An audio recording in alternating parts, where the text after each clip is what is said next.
My name is Vale. I'm 26 years old. If someone had told me a year ago that my dad would hit the table so hard the plates would rattle, I would have laughed. I would have said, "No way. My dad doesn't get angry like that." I was wrong. I didn't know him at all.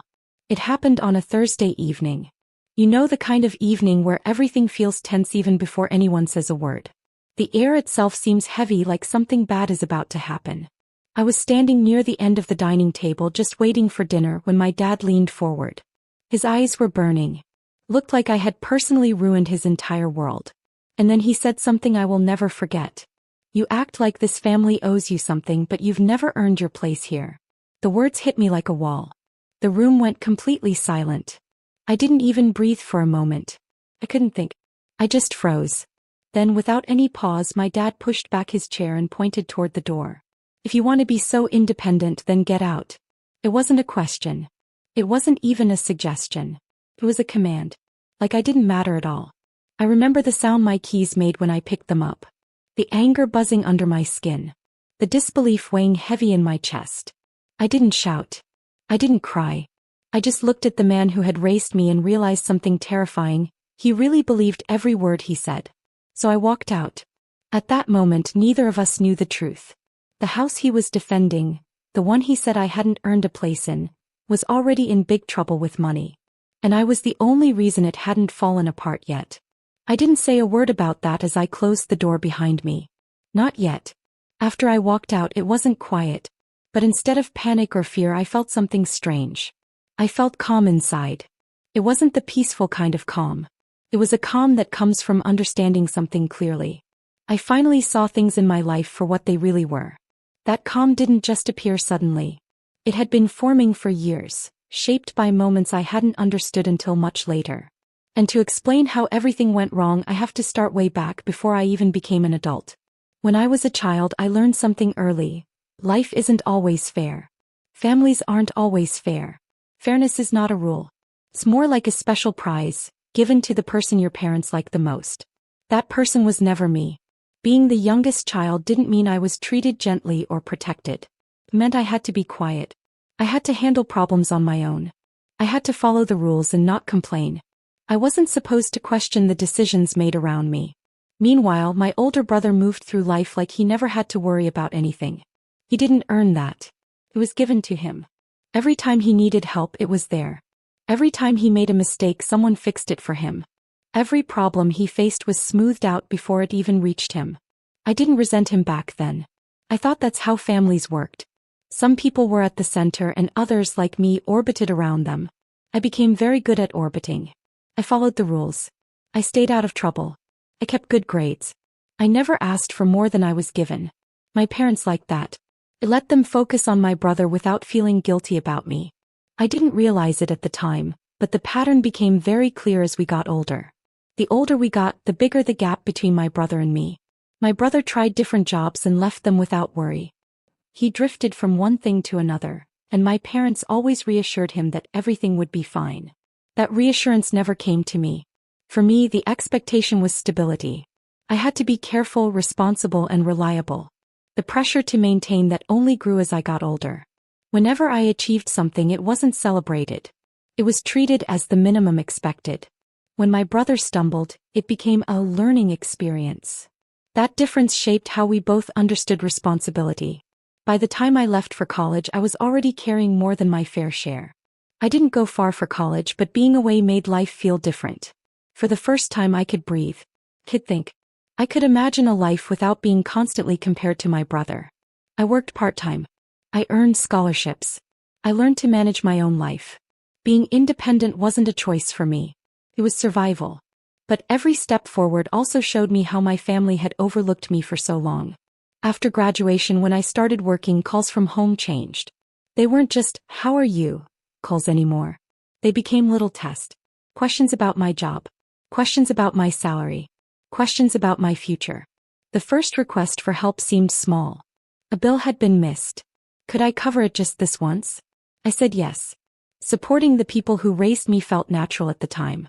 But one favor turned into another, then another, and before I knew it, helping had become expected. It wasn't even spoken out loud anymore. The expectation was there in every conversation. It was in the pauses. It was in the way they talked to me. I had become the dependable one. The person who would fix problems without complaint. They got comfortable with that version of me. I let them. It was easier than asking why the responsibility always landed on my shoulders. I told myself it was temporary. But deep down I was learning the quiet truth. They valued me not for who I was but for what I could give. I didn't understand it all at once. It came slowly in small moments that seemed unimportant at the time. And as the pressure increased, cracks started forming. Cracks that would eventually split wide open. Every family has a point where responsibility shifts. Sometimes it happens so quietly, nobody notices until it's too late. For me, that shift came not long after I got my first real job. It didn't pay a lot, but it gave me stability. It should have been a turning point for me alone. But slowly, it became a turning point for everyone around me. The house I grew up in was old. Keeping it in good shape costs a lot of money. My parents managed to patch problems as they came, hoping for better days ahead. But when the bills piled up, the conversations began to shift. They weren't having panicked conversations. They were planning conversations. They talked about what needed fixing, what could wait, and what I could do to help. Slowly the focus moved to me.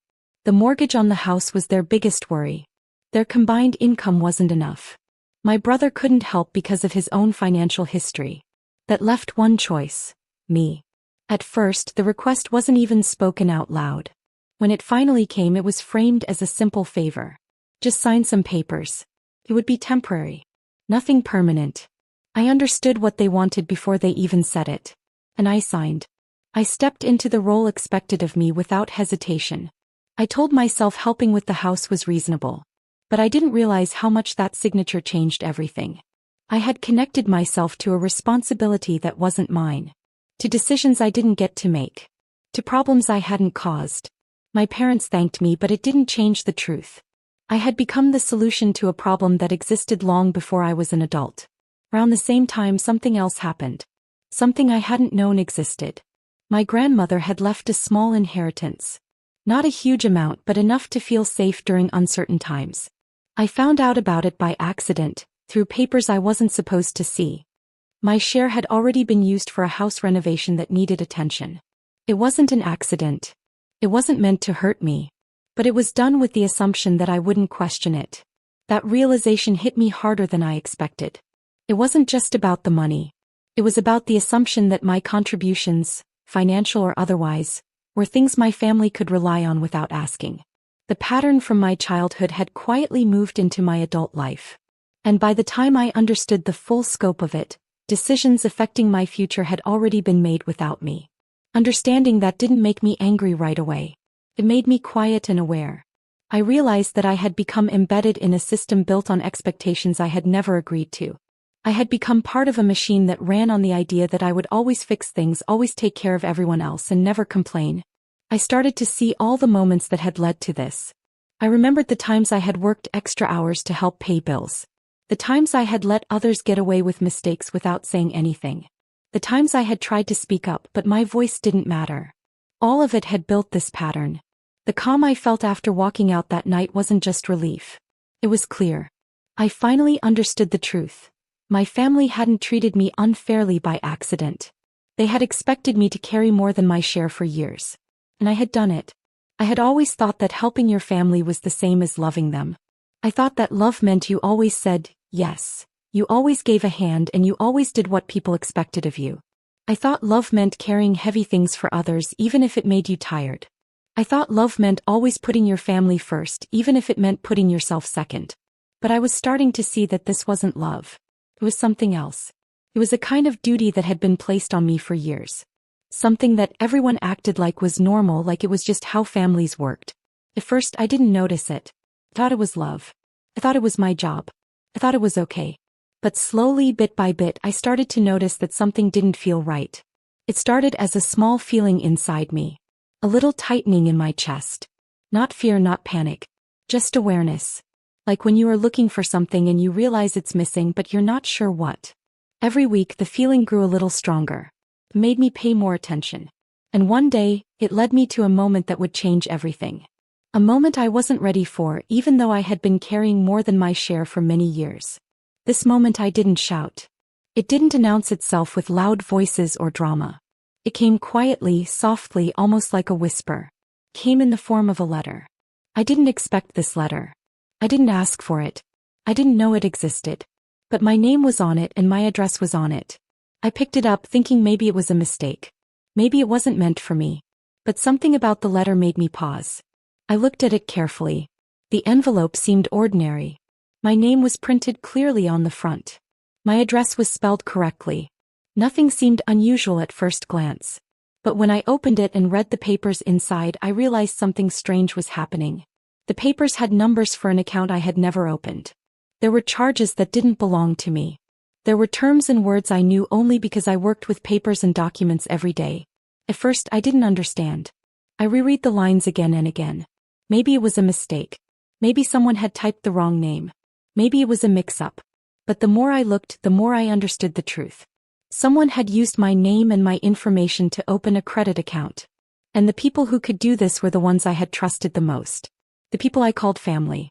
My stomach felt tight in a way I had never felt before. It wasn't panic exactly. It was heavier, more grounded. A deep feeling that made me think back to memories I had brushed off for years. I remembered little moments when boundaries had been blurred. Times when decisions that should have been mine were made for me. Times when my voice was ignored or not asked at all. This wasn't an accident. It wasn't a random mistake. It was part of a pattern. A pattern I had tried very hard not to see. But now I couldn't ignore it anymore. Accepting it meant accepting the truth about my role in the family. It meant admitting that the love I thought I was giving was actually something different. I sat with the letter for a long time. I didn't rush to act. I just let the feelings settle. The change in how I saw things was quiet. It wasn't loud or angry. It was clear, calm, and strange. It was a clarity that I hadn't felt before. Trust doesn't always break with a loud sound.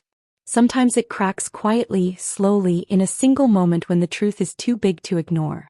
There are times when your mind tries to trick you. Says maybe it's a mistake. Maybe you are imagining things. Maybe you are seeing meaning where there isn't any. But when the truth is clear and real, denial fades. You can't pretend anymore. In the days that followed, I started looking at the pieces more carefully. Every paper, every number, every line started to form a pattern I knew too well. And once I understood that pattern, I knew I had to act. Not out of anger. Not out of revenge. But because staying quiet would let it continue. Staying quiet would allow this behavior to grow. I started gathering all the documents I could find. Papers, statements, and any record that showed the truth. I checked everything carefully. Every detail of the signature I had never made, every line that was signed on my behalf. It felt strange, almost unreal. But filing the fraud report gave me a kind of calm. My hands didn't shake. My mind didn't race. I was just doing what I needed to do. I was protecting myself.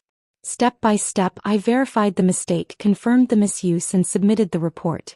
Each step felt simple, almost mechanical, but the meaning behind it was huge.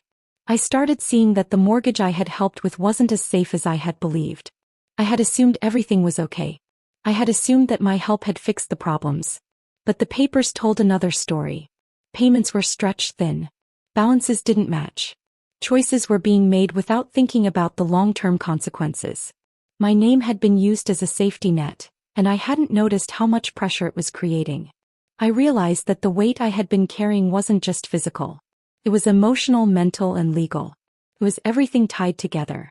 I had to think carefully about what to do next. I couldn't just ignore it. I couldn't just keep carrying the weight. I had to step away. Not leave the house, not run away, but legally remove myself from responsibility. It wasn't an easy decision. I thought about it for hours. I weighed the possibilities. I considered the risks. But I knew in my heart it was the right thing. When I finally decided to remove myself from the mortgage, I felt a calm inside me. Not relief, not happiness, but a deep sense of alignment. I wasn't fixing something that wasn't mine. I wasn't saving something I hadn't broken. I followed all the rules, completed all the paperwork carefully, and made sure nothing was unclear. It was a big change. I knew it would affect the house, the finances, and the family. But I also knew it was necessary. I wasn't doing it to hurt anyone. I wasn't doing it to punish anyone. I was doing it to protect myself. To make sure I didn't lose parts of myself in the process. When the final confirmation came, it became official. My name was no longer tied to the mortgage. The weight I had carried for so many years didn't disappear instantly, but it stopped growing. I didn't announce it to anyone. I didn't explain or justify it. I just stepped back from something I should never have been part of in the first place. And once I took that step, everything started to shift. Some changes happen quietly. They don't make noise. They don't shout. They happen when information arrives at exactly the right time. The next notice I received was like that. It was simple, a small update. But it meant everything.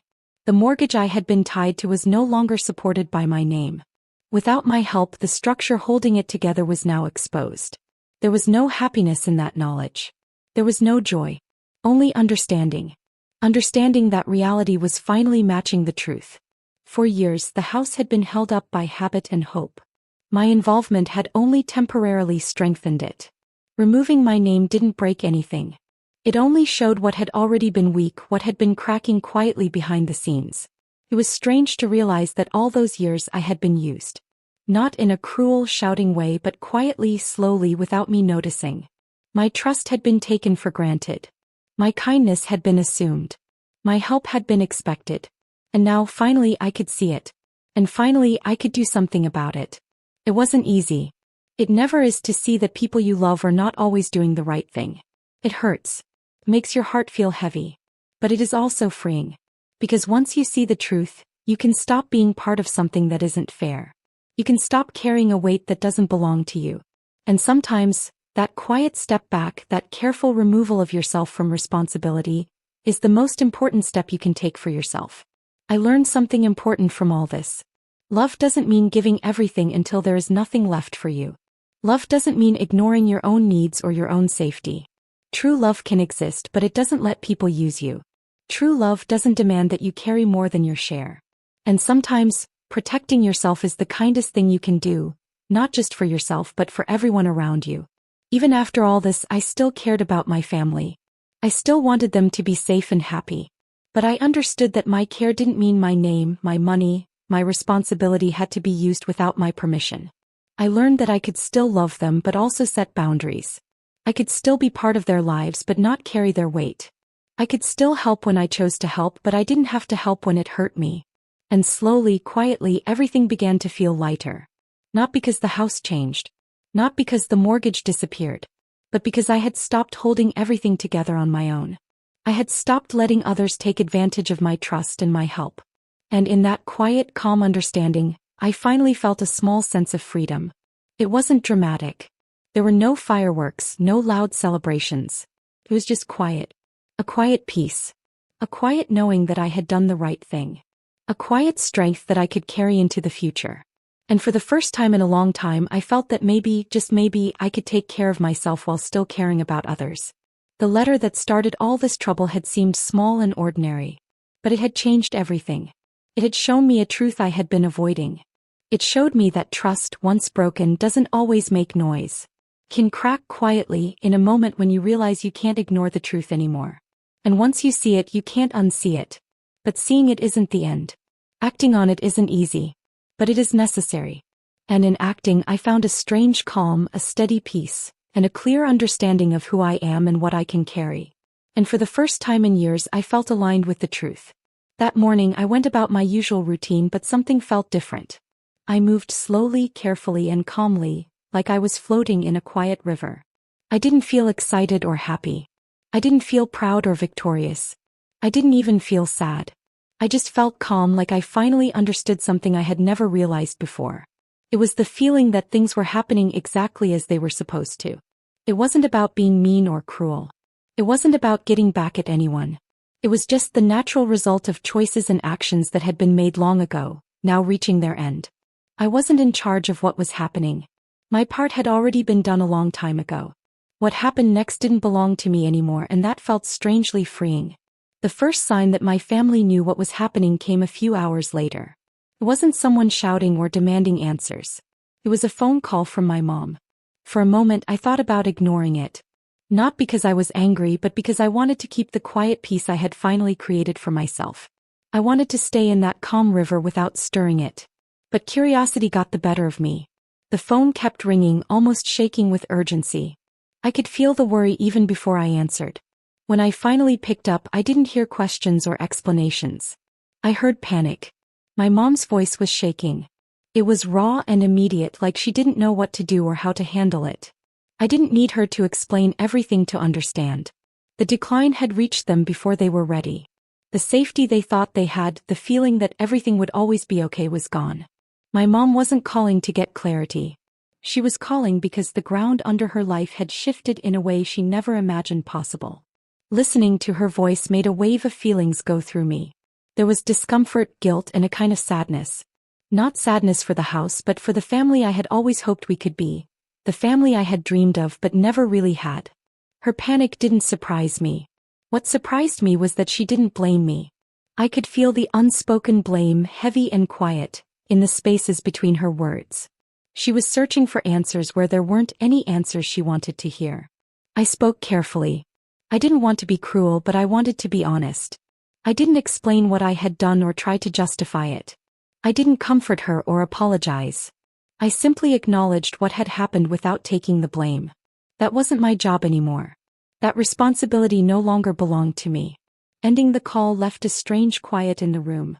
I could feel it all around me. Slowly I realized something important. The house, which had once been such a big part of my life, was now moving into a new chapter. One I wasn't a part of. The consequences of long-term decisions were falling exactly where they were meant to. And for the first time in a long time, I wasn't standing underneath them trying to hold everything up. After any big change, there is a moment when everything is still. Not because things have calmed down, but because the change has already done its work. In the weeks that followed, I saw the results unfold little by little. I wasn't part of it, but I could hear about it from people close to my family who noticed the changes in their routines. The house that had once seemed strong and safe became fragile. Without the quiet support that had held it together for so long, the structure started to show cracks. Notices arrived faster than anyone could handle. Deadlines came closer and closer. Payments were missed. The certainty my family had counted on disappeared, slowly, like sand slipping through fingers. It didn't happen all at once. Nothing was dramatic. It happened slowly, bit by bit, until the whole foundation finally gave out. My mom tried to hold it together, but years of avoiding the truth left her unprepared for what was really happening. My dad struggled too. He wasn't used to facing big problems like this, problems that couldn't be ignored or postponed. My brother, who had always been shielded from responsibility, suddenly had no safety net. Their reactions didn't surprise me. What surprised me was how quickly they realized the situation couldn't be fixed. There was no way to go back to the way things had been. Hearing about the foreclosure, the house being taken away, felt strange. I had expected it, but it still felt sudden and real. One day the house was theirs. The next day it was part of a process that didn't care about feelings or memories. Losing the house wasn't just about money. It changed how my family saw themselves. The home that had once symbolized control and stability now stood as evidence of what happens when responsibility is ignored for too long. I didn't celebrate. I didn't need to. The situation carried its own weight. It was serious enough on its own. Weeks turned into months and the distance between us grew. Not because we argued or shouted, but because of silence. They didn't reach out with explanations or apologies. I didn't go looking for closure that wasn't mine to find. The space between us became the boundary I needed. It separated who I had been from who I was becoming. Choosing myself didn't destroy my family. Their choices just reached a point where they could no longer rely on someone else to carry them. Life began to feel different. Stability felt new because it wasn't built on what someone else expected from me. I could make decisions that belonged only to me. I learned how to live without carrying the heavy weight of their problems. In that quiet space, I discovered something I had missed for far too long. I found a sense of self that wasn't defined by helping others with their mistakes or cleaning up after their choices. Looking back, the lesson wasn't about revenge or punishment. It was about understanding boundaries. You can love someone and still step away when their problems are too big for you to handle. The lesson stayed with me. It wasn't about blaming anyone. It was about knowing when a situation has gone too far. Walking away wasn't the hardest part. The hardest part was believing I had the right to do it.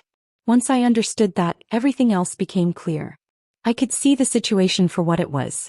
I could understand that loyalty isn't about carrying someone else's mistakes forever. Loyalty is about knowing your limits and being honest about them.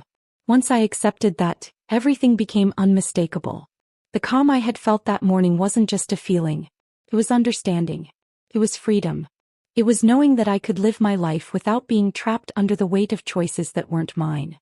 And in that freedom, I finally found a quiet happiness I hadn't known I was missing. I realized that stepping away didn't mean I stopped caring. It didn't mean I stopped loving my family. It meant I was taking care of myself, the only way I could truly survive and grow. I had learned a lesson that many people never learn. That sometimes, the kindest thing you can do is let go. Let go of the responsibility that doesn't belong to you. Let go of trying to fix something that can't be fixed. And let go of the guilt for not being the one to hold everything together. The house was gone and the life my family had known had changed forever. But I wasn't broken by it. I wasn't lost. I had found my own path. And for the first time I could breathe without feeling like I was holding the world on my shoulders. Life began to take shape in ways I hadn't expected. Decisions felt lighter because they belonged only to me. Stability felt real because I built it myself. Looking back, it wasn't about punishment or revenge. It was about clarity. You can care for people deeply, but you can't be the place where their mistakes always land. Sometimes stepping away is the only way to protect what is left of yourself. And once I understood that, once I believed that I had the right to do it, everything else became unmistakably clear.